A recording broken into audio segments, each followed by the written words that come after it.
What's going on, everybody? Welcome into the Believe in Blazers podcast on the Believe Sports Network, presented by betonline.ag. This is going to be the preseason recap edition of our podcast. We're going to talk about what went wrong during preseason for the Portland Trail Blazers, and if it's actually something to worry about or something that the team will figure out once the regular season kicks off. This is actually our second recording of this episode. The audio was messed up in the first version, so we're going to re-rack things here. I'm here with Steven Vaughn, my co-host. I'm Torey Jones. Steven, how's things going, man? It's going good, man. I like how you worded it as what went wrong in the preseason and not like what went right and went wrong, because there wasn't really much that went right. I don't know how you feel, but I really don't feel like a lot went right for the Blazers in the preseason. The one positive was Shaedon Sharpe, I think. We can touch upon that just to talk about something good, because otherwise it was a bit of a struggle. It was much like the preseason of last year for the Portland Trail Blazers, and we're going to have a debate on whether we think that will extrapolate out into regular season basketball. That's also a struggle. All right. Last season was a bit of a mixed bag to start the season. At this point, I think a lot of Blazer fans are hoping for just that. So thank you, everyone, for tuning in. This episode is presented by betonline.ag. Football is back, and BetOnline remains your number one source for all your football betting needs this season. You'll find the latest odds, matchup info, player news, and game trends. And as your continued source for all sports wagering info, BetOnline features live betting, free contests, live scores, and giveaways all season long. Always the fastest and easiest way to bet all your favorite sports and events like MLB, MMA, tennis, boxing, and even golf. Head online to betonline.ag to join and receive your 100% welcome bonus with your first deposit. Make sure to use promo code BLEAV, that's BLEAV, to receive your rewards. BetOnline, where the game starts. All right, Steven, honestly, I think you got to start with the defense. The defense was a struggle. The defense is the main thing that the Blazers need to figure out how to fix going into this year after the past few seasons have seen them be a bottom-tier defense in the league. Their final preseason game, they give up 131 points to the Golden State Warriors. They gave up 126 to the Sacramento Kings, a Kings team that played bench guys, a Warriors team that didn't even play their starters. Neither of these teams were full strength, and they were still dropping 126 and 131 points on the Blazers' porous defense. So you did a Twitter thread, and by the way, I'll plug your Twitter, at Steven Vaughn, Steven_VON. I'm at Torey Jones YT, Torey Jones YT. Follow us on Twitter. But Steven, you did a Twitter thread breaking down some of the defensive mistakes. You looked at a lot of the film, so we'll start things off with, what do you think went wrong for the Portland Trail Blazers defense during preseason? Did it just look like last year's? Did you notice new things, or is this just the same old crap that Blazer fans are used to seeing on the defensive end? Yeah, I mean, I think it's a little bit of everything, all of those combined as one. But I watched the Jazz film over and over, and was watching a lot of the pick and roll defense. That's what I was really looking for. I wanted to see if they were trying to get aggressive, or if they were falling back, or what they were doing. And what it was, Torey, is they were just switching everything. And I understand that switching in the NBA is great. Like, it can work out really well depending on who your team is, depending on who you got on your roster. But when I'm in the preseason, I don't want to see switching, because when you're a basketball player and you switch, you're not working on anything. All you're doing is working on man-to-man defense. It's not hard to do. It's not hard to switch. And the Blazers were making it hard to switch. That's the troublesome part, is that all you're doing is you're switching up, and then you're guarding the guy. Where I want to see guys, hard hedge. I want to see him soft hedge. I want to see him trap. I want to see something different from the Blazers. But it was a lot of switching, and then it wasn't working. It was switching, and they get a big on a little, the little would shoot a three, or they get they get their big on our little, and they would get the post up. So, I wasn't impressed at all with the defense, and especially that last game against the Warriors. You give up 131 to a team that doesn't start Steph Curry, Klay Thompson, Jordan Poole, Draymond Green. Everybody's out, and they're still giving up points. The Blazers, all they had was Dame sit out, and they couldn't do anything. So it really seems like it's the same old thing, man. Blazers give up a lot of points, and the Blazers lose. only way for the Blazers to win is if they score a lot of points. They're never going to stop teams. And that's just something that I want to get over with. I want the Blazers to get better on the defensive end. I don't know that it's going to be here. And a lot of it for me, Torey, goes back to, is Chauncey Billups a good coach? It's something we don't know. I've talked about this before. Last season is hard to really grade him because the Blazers weren't trying to win, right? Like they were trying to lose. So you can't really judge him. But from what he has done when he was trying to win in the preseason, I have not liked what I've seen. It looks really unorganized. That's the way I define it as. And what I mean by that is a lot of guys out of position in the help side. You've noticed this, Torey. You guys have broken down over your channel, Blazers Uprise. Like, people are out of position defensively in the help position. I think that's all organization. That's all mental stuff. It's not physical stuff. That's mental stuff that you're not recognizing, that you're not understanding. And we saw it when old Blazers were here. Norman Powell, Robert Covington, they were out of position and they're known to be good defenders. So a lot of it, that goes to Chauncey Billups, I think. And so I'm really worried about Chauncey. And I've had a high opinion of him. I think that he can be good. But man, this preseason has really, really put a lot of doubt in me. Yeah, I mean, there's one thing that doesn't make sense when you add up all the issues and the way this team was built. Because Chauncey loved his aggressive defense last year. He trapped a lot of screens. He hedged a lot of screens. It didn't really work out, but as you said, it was due to mostly guys being out of position behind that, guys not being in the right help side positions, guys not rotating quick enough. And when you play aggressively on the perimeter, you're going to give up some buckets. You hope that you can force some turnovers, though, and make up for it by getting out, running, getting easy buckets in transition. But the Blazers just did not execute it well last year, and if you listen to Joe Cronin and Chauncey Billups and some of the hints they drop, it seems like they thought that was due to some of the personnel. So they go out in the past few months and they build a team with some different defensive pieces, but they build a team that's built to play aggressive defense. It's not a team that is built to switch, okay? You have potentially 3 guards. I don't know if you consider Josh Hart a guard, but Josh Hart's going to be the starting small forward to enter the season. It's still an undersized team. Undersized teams are not usually built to switch. You give up size in post-up situations, but then also it's not a situation where you want to switch Damian Lillard or Anthony Simons onto some of the bigger forwards in the league. This team is one of the worst teams to switch with in probably the entire NBA. It doesn't make sense. It's not built like that. Okay, so they built this team to play aggressive defense. If you're small, you're quicker. If you're small, you should play to your strengths.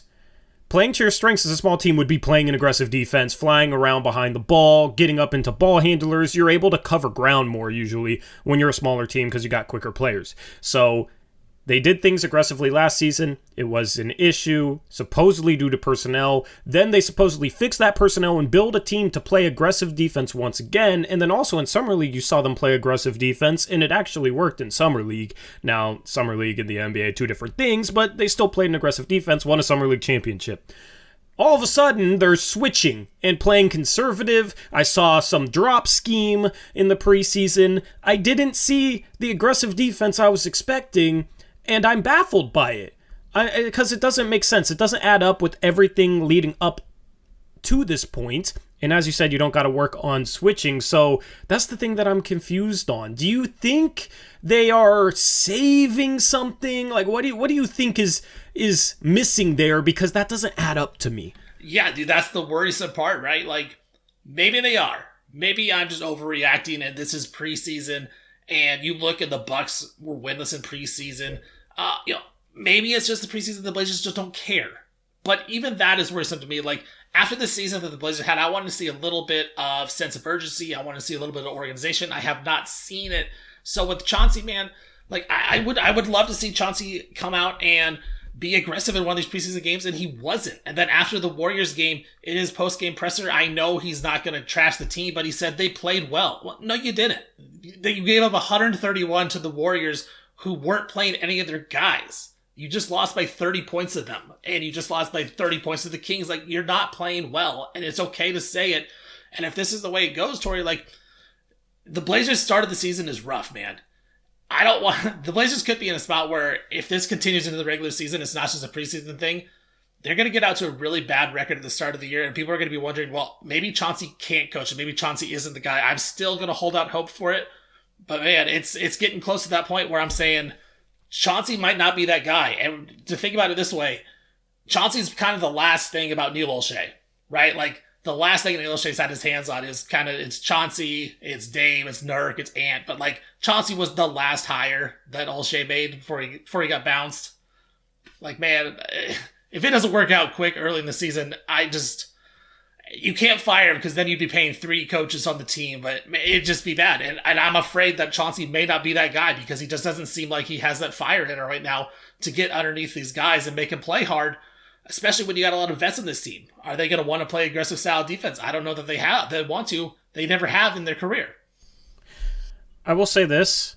He has shown flashes of getting his teams to play the way that he wants to play. They look just like this in preseason last year. Then they come out, the first 10 games at home, they were 10-1, the first 11 games at home to start the season. They lost the first one, then they won a bunch of games at home, beating some good teams, blowing out some good teams, the Phoenix Suns, the Memphis Grizzlies, because they were playing both sides of the basketball. And that was with Damian Lillard struggling to start last season too. And you saw immediate results, at least at home. On the road, it was like completely different. I've never seen a team before be so night and day between home and road.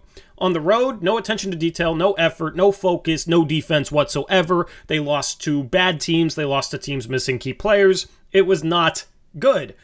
Now, the 4-game winning streak before the All-Star break, you can't read too much into that, but the style of play that Anthony Simons, Josh Hart, Justice Winslow, and Jusuf Nurkic played with during that 4-game winning streak, I've always thought is a good brand of basketball to play. Play hard defensively, move the ball, make the right cuts, make the right read, don't dribble the air out of the ball, that sort of thing. That's what I've dubbed as Chauncey ball, the type of basketball that team played during that winning streak. Now, 4 games, small sample, can't read too much into it, but I think the style of play is obvious that Chauncey likes. I just hope that he hasn't gone away from it because he's overthinking things or he doesn't think this team can play it. That's where we're going to find out once the regular season kicks off, is this preseason something that you can read into? Because this has not been the same style of play as we saw when we had a little bit of success last year, because obviously last year sucked, which was the first 11 games at home, the 4-game winning streak before the All-Star break. Now, preseason was just the same last year as it has been this year. And as I said, they came out and won 10 of their first 11 games at home.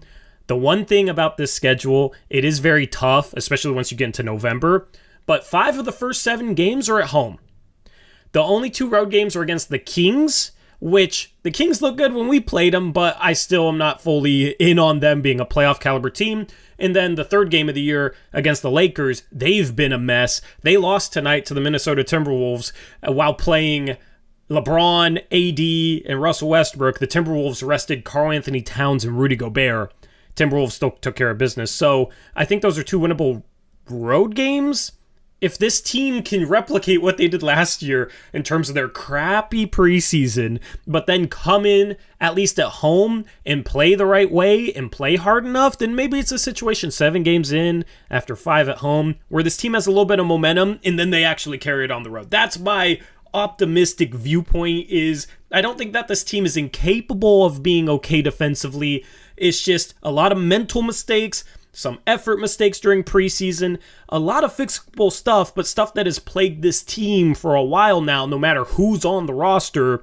So it could go bad to start the season, but at least we have some home games and we can see if it can replicate some of the home success we had last year to start the season. Yeah, I mean, you talk about the success they had, and it was how you would call, quote unquote, Chauncey ball.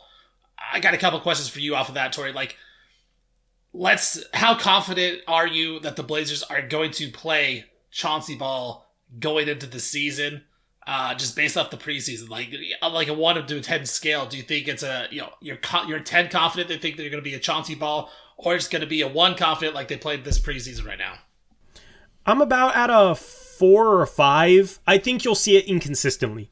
And I think that's what you saw in terms of the offensive ball movement, player movement stuff, is this team has to learn how to play that brand naturally. They're not used to it. So that's going to take some time. So I think they can maybe get there on a consistent basis, but I think will be inconsistent to start the season. And then defensively, once you get Gary Payton II back, I think you need him to be the heart and soul of the defense, that tone setter, that guy that gives you a spark. We can talk a little bit more about him, but that's where I'm at, 4 or 5. What about you? Yeah, I'm a little more nervous about it. I'm not confident at all. I'd be more like a 7 or 8. I don't think that they're going to be playing Chauncey ball at all. Or did I just do it the wrong way? 1 would be the least. I think you did it the wrong way. I did it the wrong way. Yeah. So yeah, it's like a 2 or 3. Yeah, like 2 or 3, I'd be confident. Like, I'm not confident in this team.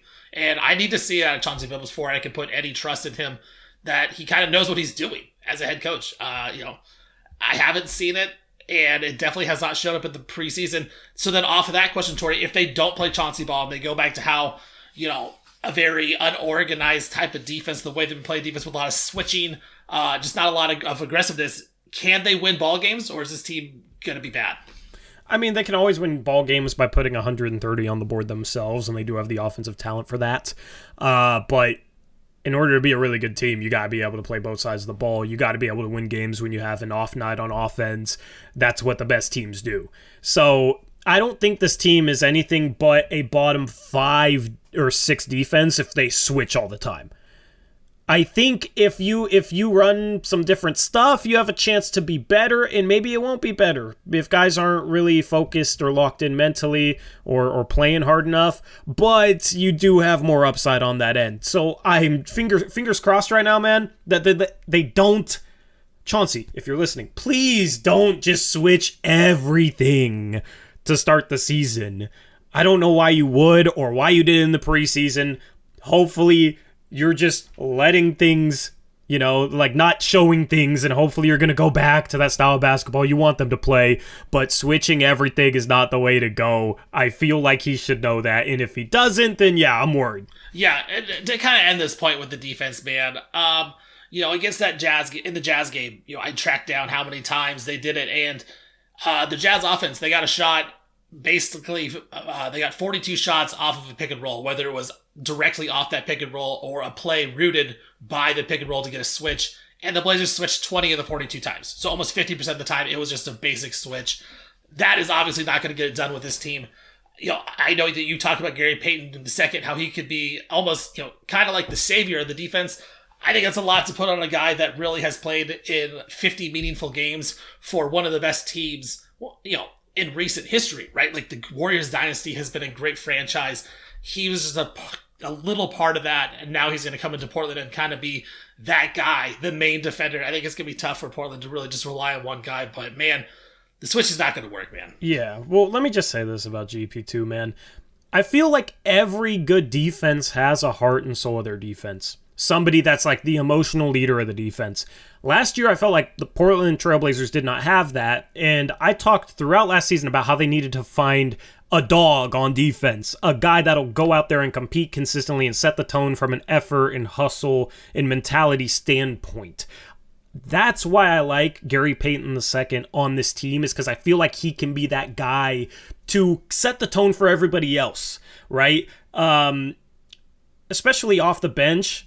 I think is a situation where he should be the first sub in, and if things are going bad defensively to start a game, whoever's the worst out of the 3 perimeter starters between Dame, Ant, and Josh Hart, 3-4 minutes into a game, if they're not playing defense, you sub the worst defender during that first 3 or 4 minutes out for Gary Payton II, and you try and get a spark from that. You try and change the dynamic of the game from the defensive end by subbing him in the game. Yes, it's a lot to ask from one guy, but I don't know, man. Like, you played basketball, I played basketball. When you see a teammate get a big stop or make a big defensive play on, especially a good player, but just in general, I always felt like that gave me a little bit of energy myself.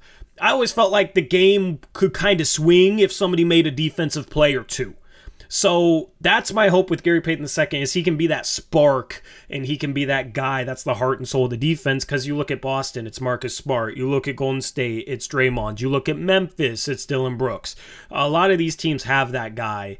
And I'm just fingers crossed that Gary Payton II can be that guy, man. I don't know when he's going to be able to play an unlimited amount of minutes or, 20, 25 minutes a game. He might be on a pitch count. That's, he might not be back before the start of the regular season as he's recovering from that core injury. So I think the Blazers desperately need him. I don't know if he can solve all the problems, but I do think you need that heart and soul. Yeah, no doubt, man. Analytics will tell you that momentum's not a thing, but I don't believe that. And I'm a big analytics guy. I love stats. I love to look at all those kind of things and take the percentages, but there is momentum in sports, and I don't think that's really debatable. Like, anyone that's played knows that, like you said, one big defensive stop can make a run, and the home court can make a run as well. The thing I do worry about, though, Torey, with GP2 is, this was a guy that was almost out of the league. And I like Gary Payton II as a player. I always thought he could play in the NBA if he got the right spot. He got the right spot in Golden State. Is it the right spot in Portland?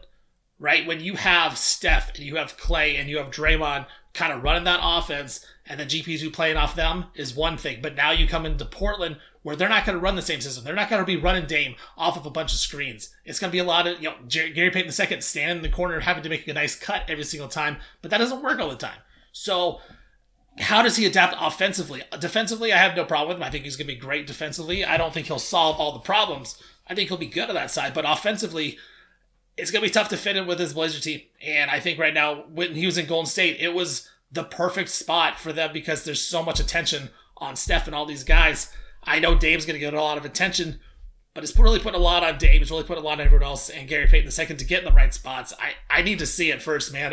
It's not the best fit for me. But, I like him as a player, and I'm hoping for the best. I just have a lot of questions about it. Yeah, I think offensively in Portland, he might be okay playing much like Justice Winslow has in the past last season, where Justice Winslow thrived next to Nurkic the few games they played together because he played a lot in the dunker spot. Nurkic would short roll, have these dump off passes underneath, like he cut baseline a lot.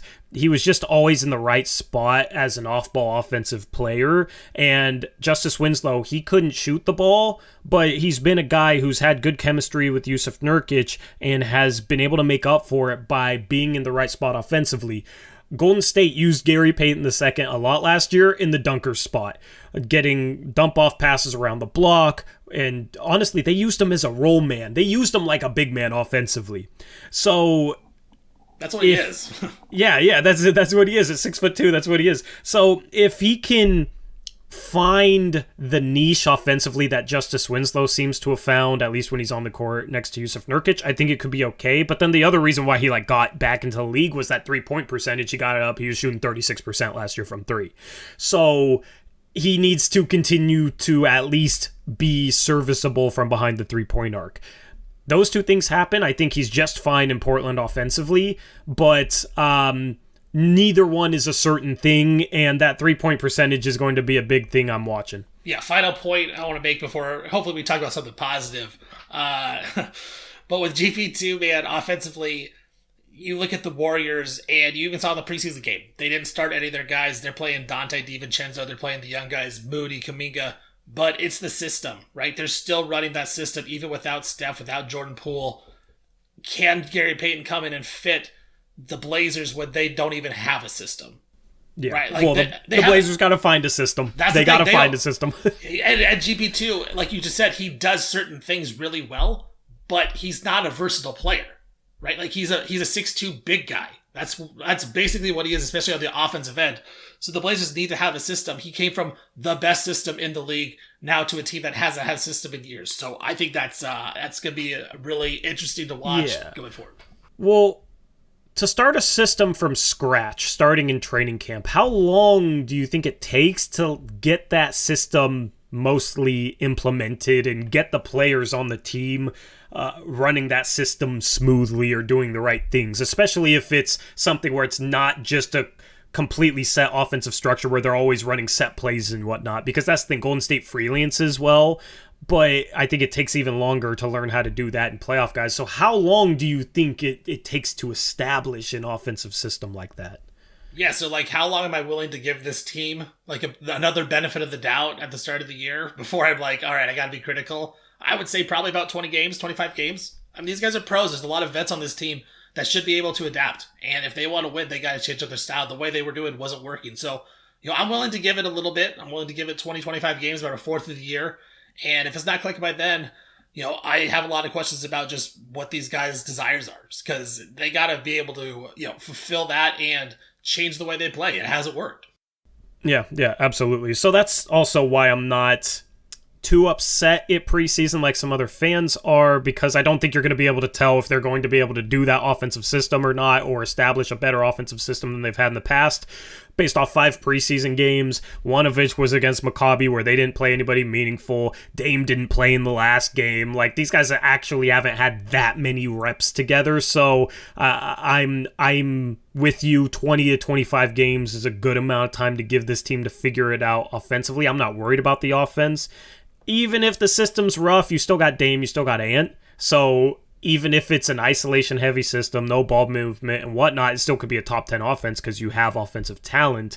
It's just, if the defense isn't going to get much better, you're going to need that offense to be top 3, top 4 in order to make the playoffs. So I don't know if it can get there. Let me ask you one question, and based off just expectations you had going into the season, I believe you probably thought the Blazers anywhere from 6 to 8, I would guess, in the Western Conference. Is that right? Probably around there? Yeah, about 7 or 8. 7 or 8, let's just say that. Based on off the preseason, did it change your expectations any? No. My expectations for a couple other teams changed a little bit. Like, I'm a little higher on Sacramento now. I think Sacramento has a chance of being better than Portland, whereas before I was saying no. But in terms of the Blazers themselves and how good they could be, this hasn't really changed anything for me. Yeah, no, I mean, I had him at 10 going into the preseason. I would still pick him at 10. Like, I think there's 9 teams that are clearly better than Portland in the Western Conference, and I have Sacramento right behind them. I think them and the Kings are going to be competing for that 10 spot in the play-in tournament. And the Kings really want it, where I don't necessarily know if Portland is necessarily going to want that 10 seed. So it'll be interesting going in. But nothing changed for me. Nothing changed for me in the preseason.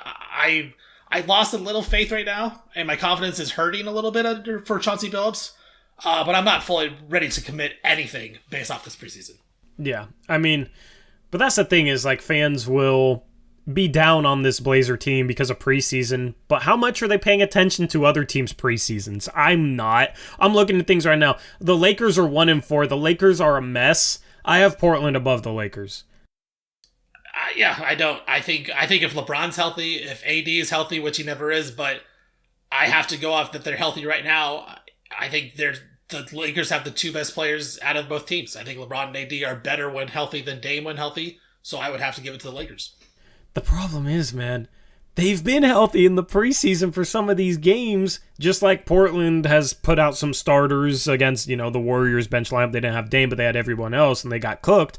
The Lakers have been bad when they've played AD, LeBron, and Russ in the preseason. So that's the thing for all the fans that buy into preseason. Okay, well, the Lakers don't look too good at all right now either. I mean, they started LeBron, AD, and Russell Westbrook tonight, and they let Naz Reid score 22 points on them in 27 minutes on over 50% shooting. Like, defensively, that team is not good either anymore, and their offensive role players don't fit. And then you got Westbrook plus Beverly.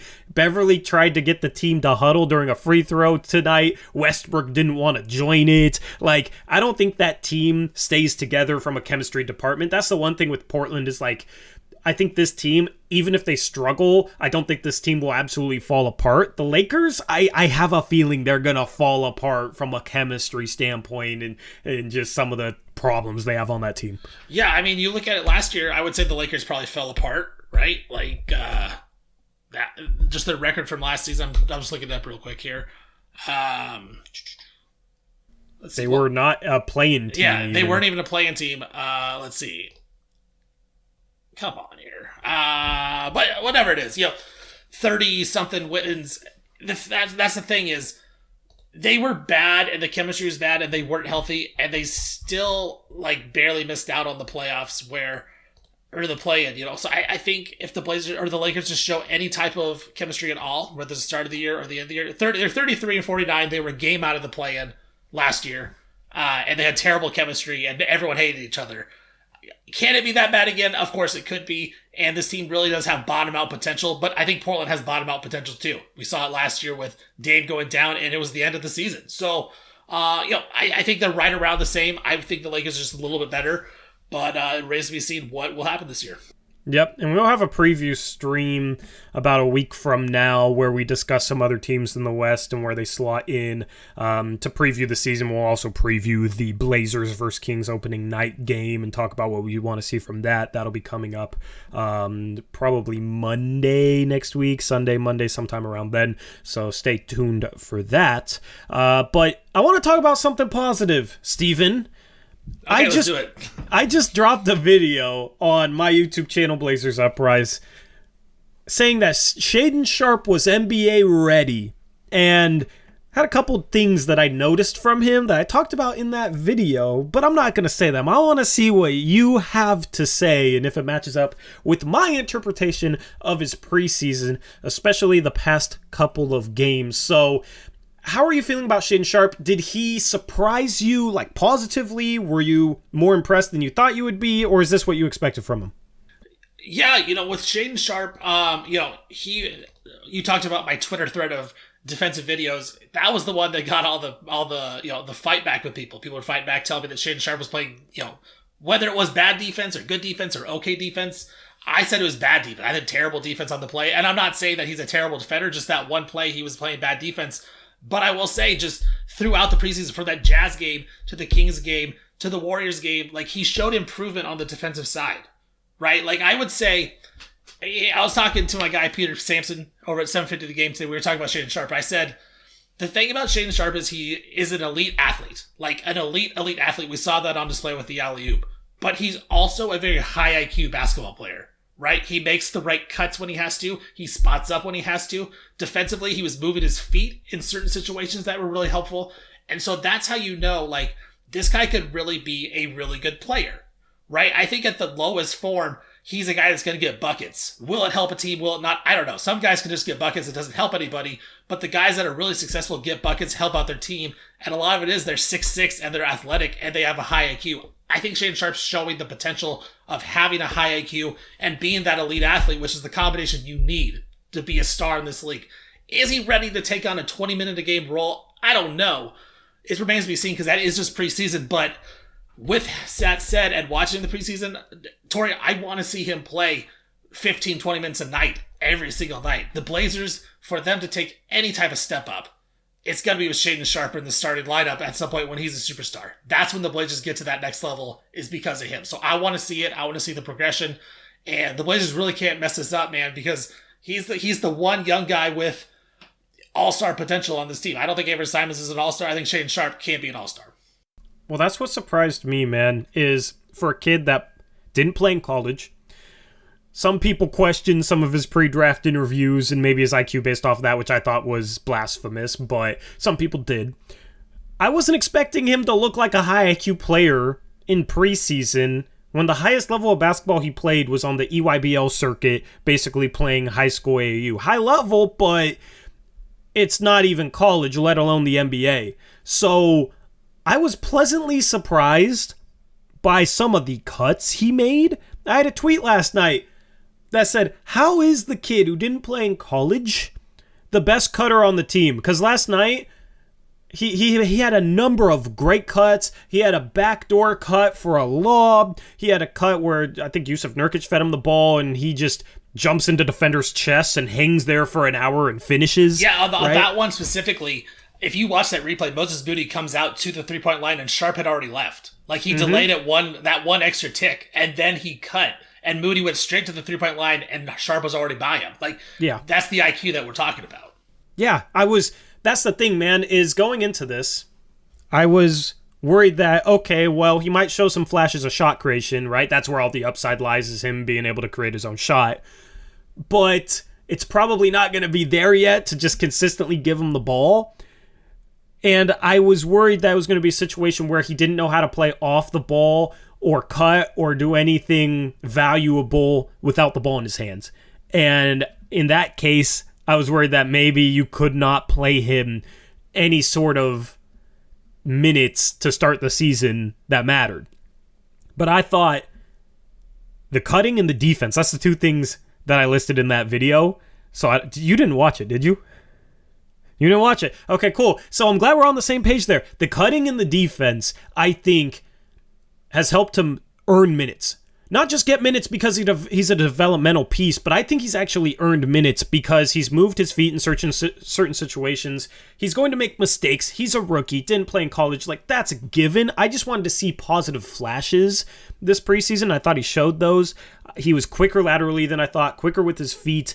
First defensive possession, he slid his feet and stayed in front of Reggie Jackson, who's one of the quicker, craftier guard scorers in the league. And then the block shots and all that, and then the cutting. Like, I think he can be a role player that doesn't hurt the team right away, and that'll help him grow into his upside even quicker. What do you think he is as a defender as a rookie? Because usually rookies, when they come into the NBA, they're not even positive defenders, right? They're either average or bad. Do you think he'd be an average defender coming off the bench, or would he be more of like a below average defender just coming in? Because I'm with you. I think he has the potential to be a really good defender. He obviously has made some really good plays, but he also made some mistakes as well. So I think just being a rookie, it's going to be tough to ask him to be an average defender coming in. But I do think he'll make some flashes, but I think he'll be below average just like as a accumulation of the season.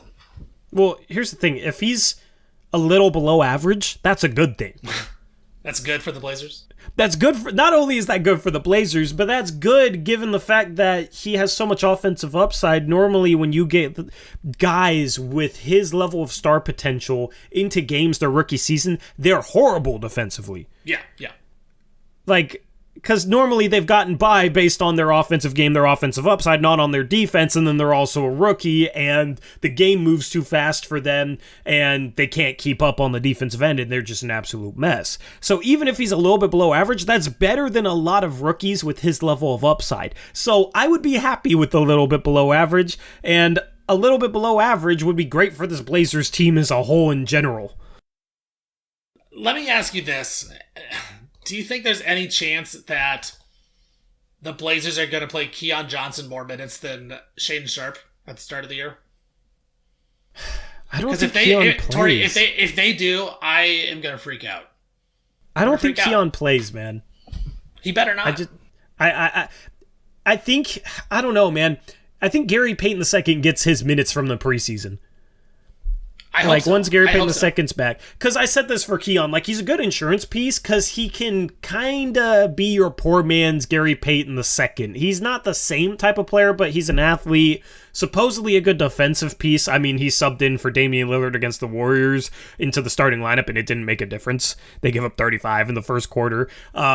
So I don't know if his defense is as much as people hype it up to be, but, like, he can play that athletic defensive role that Gary Payton II plays. So I always felt like he was Gary Payton II's backup. With Gary Payton II back, whenever he comes back, I think Keon Johnson doesn't play, and he shouldn't.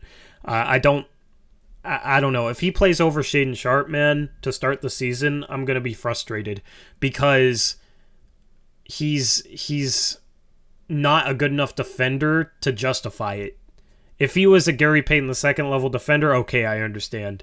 I just don't think... I think he's an okay defensive player, can have good moments, but offensively, he's also kind of the same way. He's not a proven shooter, and then it's hard to figure out if he's a shooting guard or a point guard or a combo guard, or can he actually run the team consistently. He has some bad turnovers, but then he'll throw a lob to Shaedon Sharpe in that Warriors game. Like, he's just such a mixed bag on both ends of the court that you got to go with the upside.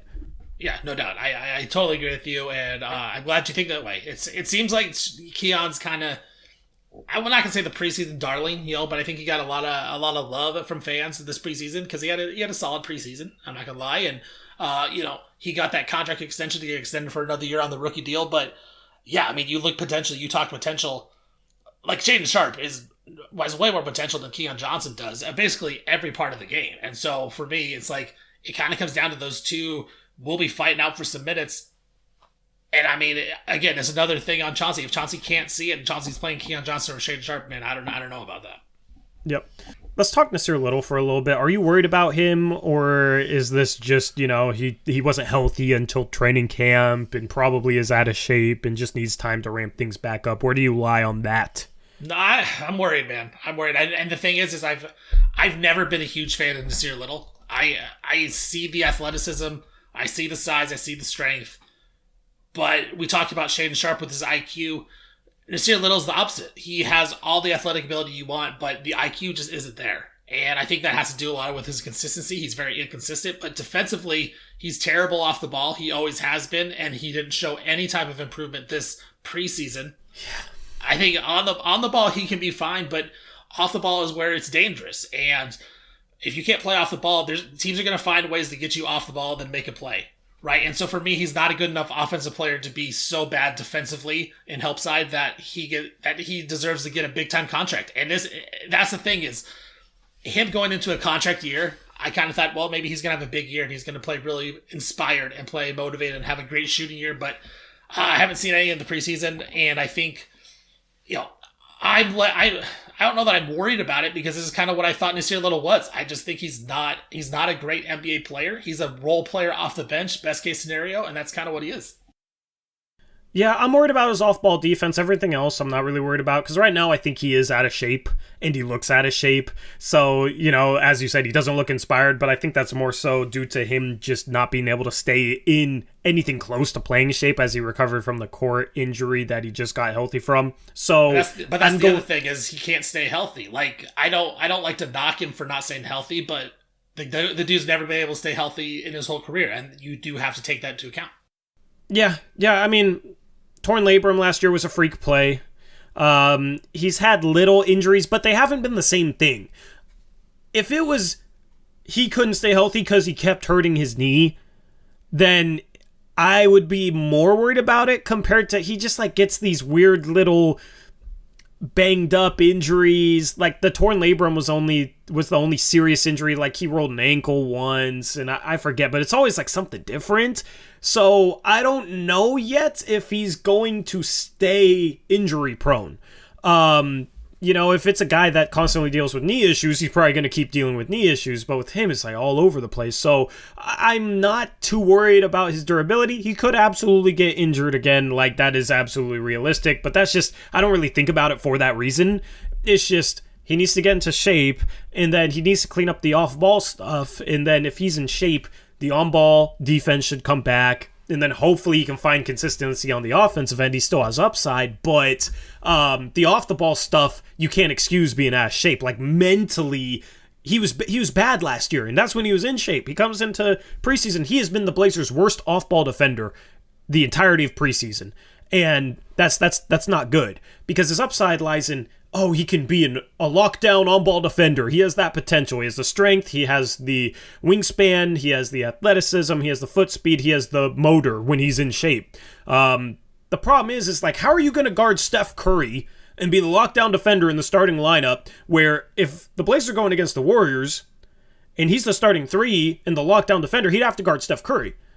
But then they're just going to run Steph Curry off the ball, and he has no chance of keeping up with the mistakes that he makes. And that's what teams will do with guys that aren't Steph Curry. If you play, if he's guarding Zach LaVine with the Bulls, they're probably going to run him off the ball if the book is out on him that he can't keep up with players off the ball. That forces you into switches to cover for him. All of a sudden, a guy like Zach LaVine has a mismatch and he'll pick you apart. So that's the problem. You can be a great lockdown on-ball defender, but you also have to be at least an adequate off-ball defender in order to truly do your job against star caliber players. And he's not even close to adequate off the ball right now. So that's the one thing that worries me because that's mental and that's just silly mistakes. Everything else I feel like you can maybe chalk up to he's out of rhythm, he's rusty, he's not in shape. Yeah, I mean, the problem is he's never shown it, right? And is it one of those things where some people just aren't good defenders, right? We've seen that when you play, someone should be good on defense, but they're not. And I've played against a lot of good athletes, and I know that they're not good defenders, and I go right at them because it doesn't matter how athletic you are. When you play basketball, it's all about the skills, and you can get your spots. That's how you can be effective. If I said Nasir Little plays over under 60 games this year, what would you take over under? Probably take right around there. Right around there. I honestly, I'd take the over, believe it or not. Knock on wood so I don't jinx it. But I'd actually take the over, which is probably shocking and probably not the smart bet, but I don't know. Like I said, it's a bunch of different stuff, so I don't know if he's going to get injured again. Yeah, just for reference, his first 3 years he played 48, 48, and 42. So, just going off of that. Yeah.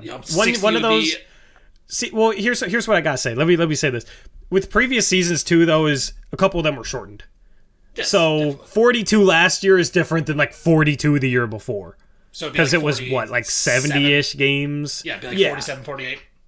Yeah, something like I don't know the math on that off the top of my head, but yeah, like he's played at least half of every season. The problem is he can't play much more than that.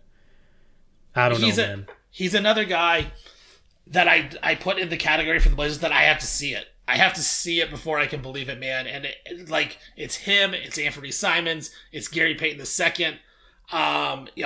It's those. I think those are the three main guys. I need to see it out of them play in competitive games when the games actually matter to show that they belong in this league. Like, I know that Anthony Simons can score, but he did it all last year in the games that didn't matter. Gary Payton II did it in like 50 games for the best team in the NBA. Nasir Little's never done it consistently. So I understand they all have potential, and I think they can all be great, but I need to see it before I can actually put a lot of stock in and say, okay, this is why this team is going to be really good. I can't count on all those guys to be really good this year.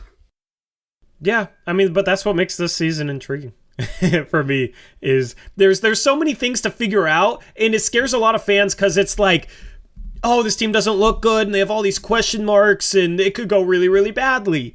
But I mean, you figure some of these things out, you could see a completely different team a month from now. Preseason isn't any indication. Last year, the Celtics started 500 the first half of the season and were in turmoil that whole first half, and then turn it around and make the finals, almost win a championship. So that's the thing. Should have won a championship. So now they're in more turmoil for other reasons. But we don't know if they're going to figure these things out or not. I can't say they won't. I can't say that Nas won't find consistency and stay healthy, and Anthony Simons will be that guy as the 2 guard, but they're not proven yet, so who knows? But that's what's going to make it fun. And it's very important because I think this team lacks depth. I know a lot of Blazer fans love the depth of this team. They think some of these guys are really good. I don't see it. I don't see the depth of this team, and if one guy like Nasir Little gets hurt or doesn't really live up to expectations, that really limits a lot of what they want to do off the bench. So I think they need all these guys to really kind of outperform expectations to be a good team. Yeah. Any other players you wanted to talk about in terms of this preseason? Yeah. I mean, real quick, can we touch on Nurk for a second? Yeah, let's touch on your guy Nurkic. I mean, okay. Nurk can be such a good player at times, but man, why does he look really? And it's not that he's not in shape, right? We saw him playing for the national team. He's been playing this offseason. We understood why he was out of shape last season. The family issues, things like that. He got the pass, and he should have, right? Like, there's more important things in basketball, and he kind of showed that last season that he didn't come into camp into shape, and it took him a little bit to get ready. But, man, this preseason, Torey, he has looked so bad, and to cap it off with the 5 fouls in the first half against the Warriors, man, that 4-year, $70 million deal, when they signed it, I understood why they did it. They sat him out. They tanked last year, and they said, Nurk, take a break. We got you. We got the contract for you next year. But I was on the radio all the time talking about I wanted to see him trade Nurk. I think it would be better for Nurk. I think it'd be better for the Blazers. I think it'd be better for everybody. I wanted Nurk to play for a playoff team, come off a bench, and be kind of a spark plug big that does little things and really thrives under that pressure in the playoffs. It didn't happen. He stayed in Portland, and now the Blazers re-signed him to a big deal. The way he plays is a slow, big center. That's not how the NBA is played anymore. He can't get out, and he can't guard people, and he looks a step slow. To me, he looks a step slow, and he was already slow to begin with. I think this is troublesome, man. This 4-year contract, it's going to be hard to get off of if he's not good. I'm not worried about Nurkic. Believe it or not. This is how our conversations on Nurkic tend to go. But what have you seen? What have you seen the last year and the preseason this year that gives you any type of positivity that this guy is getting back to any type of form that he had before the leg injury? I mean, I don't think he's really playing hard right now, to be honest with you. And I think a lot of the veterans are kind of just going through the motions. But, I mean, he's finished the ball solidly this preseason. He's shooting 59.7% from 2. Last night against the Warriors, everybody said he sucked.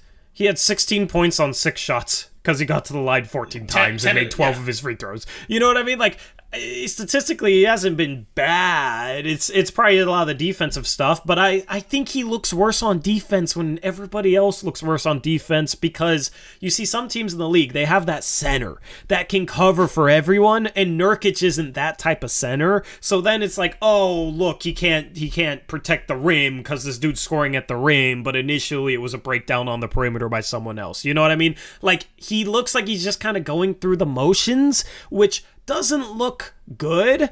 And defensively, he's like made some lazy plays and lazy fouls simply because I just don't think he cares a whole lot about preseason. So I understand why some people are maybe a little worried about him, but it's if he struggles in the regular season, I will absolutely call it out. If he's going through the motions of the regular season, I will absolutely call it out. But it's the preseason, man. I'm not too worried. He's averaging 14 points per game in 20 minutes. Like, you would absolutely take that, especially with the efficiency he's shown. So I don't really know where the worry is based off his preseason this year. Well, the worry is you talk about him not caring. I get that. But you know what? He's shown during the regular season that he doesn't care, and like he has lapses and games off, and he takes plays off. And the way that Chauncey has been coaching last year and this year in the preseason puts a lot on Nurk defensively. I think Nurk is actually a pretty good defender. Like, very IQ wise, he knows where to be. He gets to the right spots. He may not be quick enough or athletic enough to make it like a great play, but he always makes a solid play on defense. But the defense is asking so much out of him, Torey, that like, it makes it worse. And so then he gets in foul trouble, and then they have no depth behind him. So, like, that's the worrisome part, is that, like, he's making these mistakes already, and he looks slow already. He doesn't care already, and the season hasn't even started. So, like, what's going to make him flip it back on? He got paid. He got his money. Like, why is he going to say, all right, I'm going to start trying to be an all-star again? I mean, these guys don't care about preseason. Dame even said it himself after one of the games. He said, I don't care about the result. It's preseason. Like, okay, they didn't care about last season either, though. The regular season, Torey. We thought they would care at the start of the regular season. He ended his season last year. He ended his season last year playing some of the best basketball that he's played in a while, when he didn't have guys around him that were making absolutely boneheaded defensive mistakes, and when he had guys around him that would cut, and when the ball was moving, when they were playing Chauncey ball, as we talked about earlier this episode, right before the All-Star break, Nurkic looked good. Didn't he? He did. Tell me what was happening when they had Norman Powell and Robert Covington, all those guys, and nobody was showing any effort. And after every game, Chauncey said, "Oh well, the guys played hard today." I mean, that's good. Like, I mean, if you're on your rec team, Steven, like if you're on your rec league team and you are the big man and you constantly have to make up for all your teammates' defensive mistakes and try and protect the rim, and you're constantly being put in that situation, and then you pick up a couple fouls because of that, and then you have to sub out of the game early, and then you have all these fans on Twitter that are like, oh, he fouls all the time, he can't stay out of foul trouble. Like, wouldn't that tick you off? Like, that, if it was me, man, that would frustrate the hell out of me. No, definitely, for sure. He gets a bad rep. I've said that numerous times. He's a good defender, but they put him in a bad spot because they make him have to recover for everybody else, and he's not that defender. He can be a good team defender, but at the same time, like, he has shown inconsistencies in his play throughout his career. So I don't understand, like, to say that, like, you're not worried about it. Well, I guess I wouldn't be worried about him either, because I know what I'm going to get out of him, and that's going to be inconsistent efforts. He's going to have those 4 games, like you said, at the end of the year, where he had a really good 4 games. Then he'll follow that up with another 5 to 10 games where he's bad. Then he gets hurt for a couple of games, then he comes back and he plays really well. Like, I know what Nurk is going to be. It's just, I always want more out of the guy, because before that leg injury, I've said this numerous times, like, he was a top 25, top 30 player in the league. Like, that's how effective he really was before that leg injury. And so I always have that in the back of my mind, like, man, the Blazers need Nurk to get back to that spot, and he's just never going to do it. Yeah, I mean, I think maybe the problem is expecting him, because he wasn't that great earlier in that season that he got hurt, but right before that, the like month before that, he was phenomenal. He was playing at such a high level. And I feel like when he got hurt, And then everything that's happened since then, people just remember that month before he got hurt, like that's old Nurkic. But they don't remember that 2 months before that, they were complaining about old Nurkic. You know what I mean? Like, he was still a little bit inconsistent before that, but every center outside of the top 4 or 5 centers in the league is inconsistent. Deandre Ayton, for as much as people love him, he has moments where he looks like he could be a skinnier Shaq, right? With a mid-range jumper, with more defensive mobility, right? Like, with the hook, like, you know, the touch on the hook shot, but then he has times where he'll be strong around the rim, finish hard whatsoever. Then he has times where people don't even know if he can dunk the basketball. Because he won't dunk the basketball, and that's DeAndre Ayton. He just got paid a max. I feel like a lot of people that criticize Nurkic don't realize it's just like every center outside the top 5 centers in the league is inconsistent. Isn't at like these big guys. It takes a lot of energy for them to play basketball. They have times where they're tired, where it seems like they're coasting, that sort of thing, compared to somebody like Damian Lillard, who's a lot lighter, and it's a little bit easier for him to play 30, 35 minutes. So that's the thing is, I feel like, I mean, just going back to the conversation that we've had before, there was not a better alternative option. $17 million a year is not cheap for him, but I'm not going to worry about preseason with a guy like Nurkic. I think it's a situation where he won't look good if guys around him don't pick it up defensively. He will look good and be engaged if guys pick it up around him defensively. That's the thing. So I think he's actually more of just a reflection of the style of play instead of the cause of it or anything like that. No, yeah, you're right. I mean, I guess I'm not worried about it from the preseason because this is what I expect out of Nurk. Like, I don't expect a lot out of him. And I think that's the point for me is, like, that goes back. We've talked about this before, like, philosophy's ability of the team. I would rather just go with minimum centers or low-paid centers and treat them like running backs in the NFL, right? You have your blocking running back, your goal line running back, your pass-catching running back, your between-the-tackles running back. That's what you kind of get with centers because there's only a handful in the league that you can really play at all times. And even then, like, you look at the best defenders, like Robert Williams, like he's so one-dimensional offensively. He's a rim runner and the lob catch. That's all he can do. He can't do anything else offensively, but like defensively, he can do so much stuff. Where with Nurk, it's like, yeah, he's great at one thing, but he can't play defense at the same time. So it's like you might as well just mix and match at the center position and kind of go cheap. So just go right in the middle. I think that was just another weird management move from Joe Cronin, but that's for a different conversation. So I'm not worried about Nurk because of the preseason, but it is what it is. Like, this is what he is. He's going to be inconsistent. He's not going to be great. And he's going to be frustrated all season long for Blazer fans. Yeah, I mean, I think some Blazer fans will always get frustrated no matter how well he plays, man. He seems to have his share of haters. You're not one of them. I think you're pretty reasonable in your criticism of him. But if I asked some of the people out there that are talking about how much they can't stand him, if I asked them, would you take him averaging 24 points and 11 rebounds per 36 while shooting 60% from 2 and 77% from the free throw line, would you take that from him? They would say, yeah, that's great. He'll never do that. But that's what he's done this preseason. But then they'll critique it. So it just doesn't, sometimes it just doesn't add up to me. Yeah, no doubt. Again, I like Nurk, but I think I know what he is, and it's fine, but you need to have someone to compliment him, and that it's not on the team right now. So hopefully Blazers can go out and make a move. Yeah, unfortunately, they just don't have any insurance behind them. Yeah. Which is going to be a problem this year, I think. Who would you play as the backup center game 1? It's tough because, Watford only played in that final game. Initially, I think it's Trendon Watford, but, I think just because of the unknown with the preseason, he may not be ready to go game 1. It's got to be Drew Eubanks then. And I think potentially it's Trendon Watford down the road, but game 1, I think Drew Eubanks is probably that guy. Dude, I think there's an outside shot that's Olivier Sarr. He subbed in and played with some of the normal lineups before Drew Eubanks the last couple games. And that's probably to get a look for him. But I don't know, man. Like, I'm having a hard time figuring out what Drew Eubanks does well at the NBA level. I haven't seen enough of Olivier Sarr, but I don't know that he's necessarily worse than Drew Eubanks. He's bigger. He can actually shoot a 3-ball. He was like 45% on 33-point attempts last year for OKC. Small sample size, but he knocked down a 3 in one of the preseason games and then shot another 3 that was dead on, just back rimmed. So he can shoot. I don't know if he's a worse rebounder or worse at anything else. So I think I like him on a two-way, and he might get a chance. Yeah, no, we talked about that. I liked Sar back when he was at Wake Forest before he went to Kentucky. Like, the guy's been around for a long time. I think with Eubanks, you look at his NBA skills that he has. He's explosive for his size, right? Like, you see him dunk a few. You see him going for rebound. I think he's a good rebounder. He's strong. I think it's the explosiveness and the strength are his two best qualities, which is kind of, besides the explosiveness, like Nurk is really strong.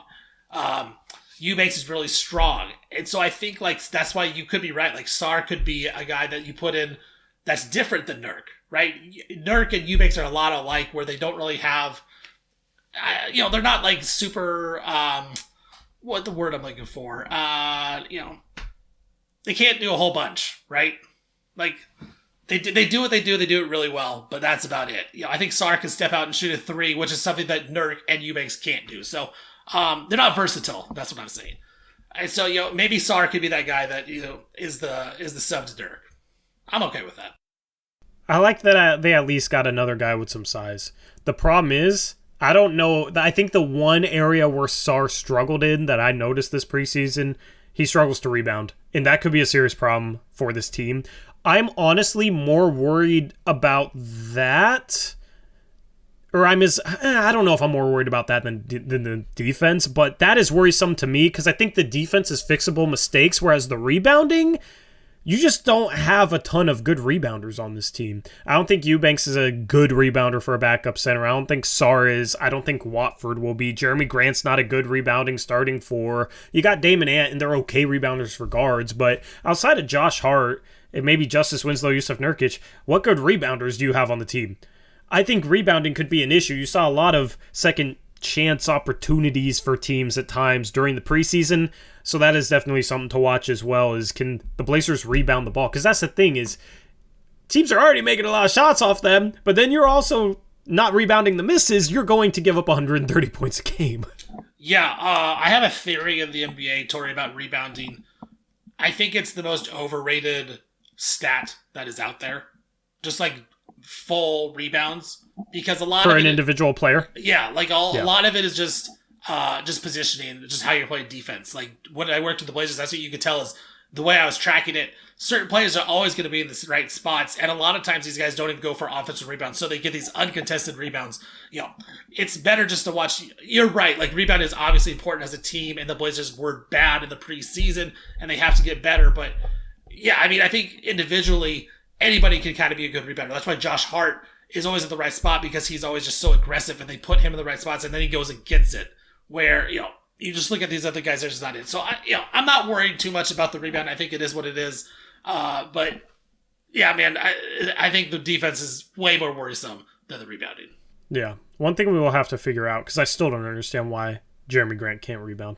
I watched him for multiple preseason games, and he struggled to rebound, and I still don't know why. It's so weird. It's an enigma to me. So I'm going to want, in a future podcast, I'm going to want your answer as to why you think that dude can't rebound. Because everything about him suggests that he could. And this preseason, and in past years, we've seen that he's just not a good rebounder. Doesn't make sense to me. Yeah, that's my objective. First couple regular season games, I will just watch Jeremy Grant on the boards, see what he does, and critique it. I got you. Yeah. I just need an answer on that, because normally I can come up with an answer for almost everything. I need an answer for why that man struggles to rebound. Anyway, anything else you want to touch upon for this podcast? I just want to get one quick prediction from you, Torey. I was listening to the Bill Simmons podcast. Him and Russillo and House, they were all on the under of the Blazers, 39.5. I know it's not necessarily, there's still time before the preseason, things can happen, but just your initial reaction right before the season, what do you think, man? Think they're going above that or under that? Over, under? Over. Easy money, over. Easy. Even with all the problems they've had in the past, if they've had a healthy Damian Lillard, they've been at least a 500 team. So, 39.5, I gotta go the over on that, man. Now, obviously, things can happen like they did last year, but don't tell me you're going to take the under. Oh, I'd take the under easy, yeah. What's your we'll get your win prediction next week. And I'll give mine. Yeah, I just don't think that defensively this is going to work. And the preseason kind of solidified that for me. Like I wasn't high on the defense before. They've never been good. I'm not high on it after the preseason. I think they're a bottom 8, 7 defense, maybe even 6 or 5, bottom 5 defense potentially. So like to be a really good team in the Western Conference where the West is so stacked, to get above 39 games, that means they're going to have to be about the 8th seed. And I don't think that they're there. I think the West is too good. So I would say they're, below 39. I think you see at least 10 teams in the West get 40 wins or more, to be honest. I think that's because here's the thing this year. One final thing. The teams that are bad are going to be really bad because of Wembanyama. They are going to tank all season instead of half the season. Like, you're going to see teams be absolutely horrible, which means the teams at the top actually trying to make the playoffs are going to have more wins than normal because they probably won't be losing as much to some of these teams below them because they're going to suck because they want Victor Wembanyama because that dude's a generational prospect. So it'll be interesting to see how the standings and like the win totals sort themselves out. But that's also another reason why I go over on Portland is I do think there's going to be at least 10 teams in the West with 40 wins or more. I just think the West is so stacked, man. You look at last year, like the Pelicans were the 9th seed at 36 wins, and then the Spurs were 34 wins at the 10th seed. Like, I don't know that 36 is going to be the 9th seed this year. That might be more the 10th seed, but it wouldn't surprise me if you're 39 and 43 and you're the 9th seed because you got all these teams above you that are super good in the West that are beating you up. So, yeah, the West is so strong, man. Yeah, I mean, I will say this: New Orleans started like 3-15 last year and sucked defensively all year and didn't have Zion all year and still almost won 39 games. So I'm going over. I know a lot of Blazer fans are going over, but we'll see. We'll see, man. We'll have to maybe we can figure out some sort of bet to put on the line. And find an over and under number in between our predictions. But we'll have our predictions episode next week. I'm looking forward to that and seeing where you rank some of these other teams in the NBA. We'll touch a little bit upon some other franchises. You'll be able to catch that podcast on my second YouTube channel, Blazers Uprise Live, for the video version, or on whatever podcasting platform you like to listen to for the audio version, or on BLEAV.com. This has been the Believe in Blazers podcast presented by betonline.ag, and that's a wrap. Thank you all for listening. We'll catch you next week for the start of the Blazers regular season. Until then, as always, peace out. Go Blazers.